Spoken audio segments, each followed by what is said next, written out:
नमस्कार सांग माने आज एक नुआ वीडियो को आपण मानक स्वागत। आज मु ये वीडियो सहायता विश्व नागरिक सुरक्षा दिवस विषय रे किछि इंपोर्टेंट क्विज डिस्कस करिवे। एही वीडियोटी जीके सेशन टी रहिबो। चलंतु स्टार्ट करिबा आज रे वीडियो। प्रथम प्रश्न, विश्व नागरिक सुरक्षा दिवस जहाको इंग्रजी रे वर्ल्ड सिविल डिफेंस डे कहा जाए सही दिवस केबे पालन करा जाए? ऑप्शन ए जनवरी 26 तारीख, ऑप्शन बी फेब्रुआरी 28 तारीख, ऑप्शन सी मार्च 1 तारीख, ऑप्शन डी अप्रैल 7 तारीख।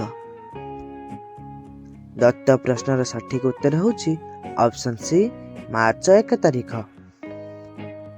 द्वितीय प्रश्न, विश्व नागरिक सुरक्षा दिवस केउं संगठन द्वारा प्रचारित?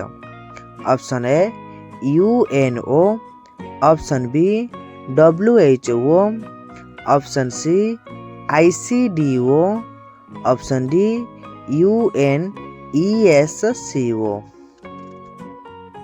दत्त प्रश्नर सठिक उत्तर होछि ऑप्शन सी ICDO, जहार फुल फॉर्म होछि international civil defence organisation.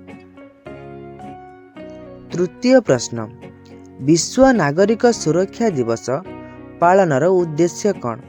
Option A नागरिक सुरक्षा उपर जागरूकता वृद्धि करिबा, ऑप्शन बी सेना सेवा उपर अधिक गवेषणा करिबा, ऑप्शन सी कृषि विकास उपर आलोचना करिबा, ऑप्शन डी कला संस्कृति प्रसार करिबा। दत्त प्रश्नर सठिक उत्तर होछि ऑप्शन ए नागरिक सुरक्षा उपर जागरूकता वृद्धि करिबा। चतुर्थ प्रश्न, ICDO केबे प्रतिष्ठा होइथिला? ऑप्शन ए 1931 मसिया, ऑप्शन बी 1966 मसिया, ऑप्शन सी 1965 मसिया, ऑप्शन डी 1972 मसिया।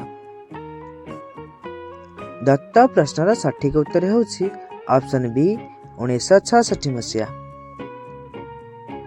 पंचम प्रश्न, 2025 रो विश्व नागरिक सुरक्षा दिवस विषय अर्थात यार थीम कौन?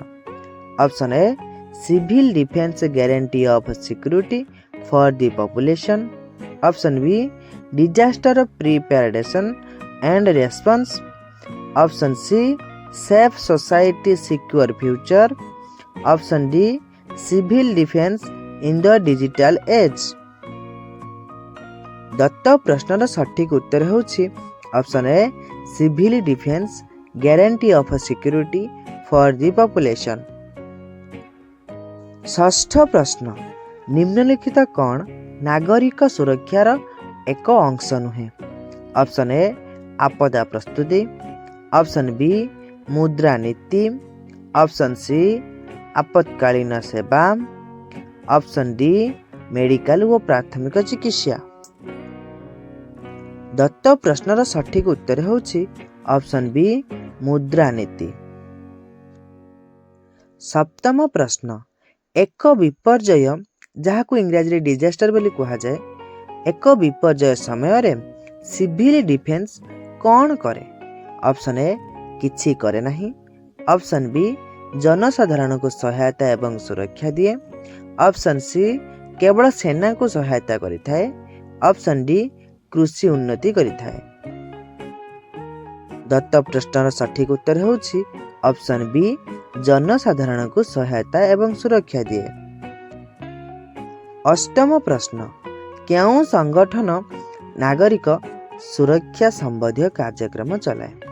Option A Red Cross, option B UNESCO, option C NATO, option D WTO। दत्त प्रश्नर सठिक उत्तर होछि ऑप्शन ए रेड क्रॉस। नवम प्रश्न, नागरिक सुरक्षा आपदा अंतर्गत कौन आसे? ऑप्शन ए भूमिकंप बन्या, ऑप्शन बी केवल सामरिक युद्ध, ऑप्शन सी केवल आर्थिक व्यवस्था, ऑप्शन डी कृषि उन्नति। ଦତ୍ତ ପ୍ରଶ୍ନର ସଠିକ ଉତ୍ତର ହେଉଛି ଅପସନ ଏ ଭୂମିକମ୍ପ ଓ ବନ୍ୟା।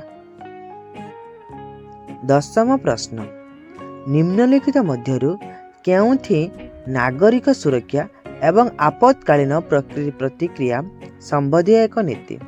ଅପସନ ଏ ସ୍ୱାସ୍ଥ୍ୟ ନୀତି, ଅପସନ ବି ଆପଦା ପ୍ରବନ୍ଧନ ଅଧିନିୟମ, ଅପସନ ସି ରାଜସ୍ୱ ନୀତି, ଅପସନ ଡି ଶିକ୍ଷା ଅଧିନିୟମ। ଦତ୍ତ ପ୍ରଶ୍ନର ସଠିକ ଉତ୍ତର ହେଉଛି ଅପସନ ବି ଆପଦା ପ୍ରବନ୍ଧନ ଅଧିନିୟମ। ଏହା ତ ଥିଲା ଆଜିର ବିଷୟବସ୍ତୁ। ମୁଁ ଏହି ଛୋଟ ସେସନରେ କିଛି ଜ୍ଞାନ ବିତରଣ କରିଛି। ଯଦି ମୋର ଏହି କ୍ୱେଶ୍ଚନ୍ ଆନ୍ସର ସେସନଟି ଆପଣମାନଙ୍କୁ ଭଲ ଲାଗୁଥିବ ତେବେ ମୋର ଏହି ଭିଡ଼ିଓକୁ ଟିକେ ଲାଇକ୍ କରିଦେବେ ଏବଂ ମୋର ଏହି ଚ୍ୟାନେଲକୁ ସବସ୍କ୍ରାଇବ୍ କରିଦେବେ, ଯାହାଫଳରେ ମୋତେ କିଛି ସପୋର୍ଟ ମିଳିପାରିବ। ମୁଁ ଏଇଭଳି ନୂଆ ନୂଆ ଭିଡ଼ିଓ ଆପଣମାନଙ୍କ ପାଖକୁ ଆଣିପାରିବି। ମୋର ଏହି ଭିଡ଼ିଓରେ ଏଜୁକେସନ୍ ପାଇଁ ବହୁତ ଭଲ ଭିଡ଼ିଓ ଆସୁଛି, ତ ସେଥିପାଇଁ ଫ୍ୟୁଚର୍ ପାଇଁ ଆପଣମାନେ ମୋର ଏହି ଭିଡ଼ିଓଟିକୁ ମୋର ଏହି ଚ୍ୟାନେଲଟିକୁ ସବସ୍କ୍ରାଇବ୍ କରି ରଖିବେ। ରହୁଛି, ଧନ୍ୟବାଦ।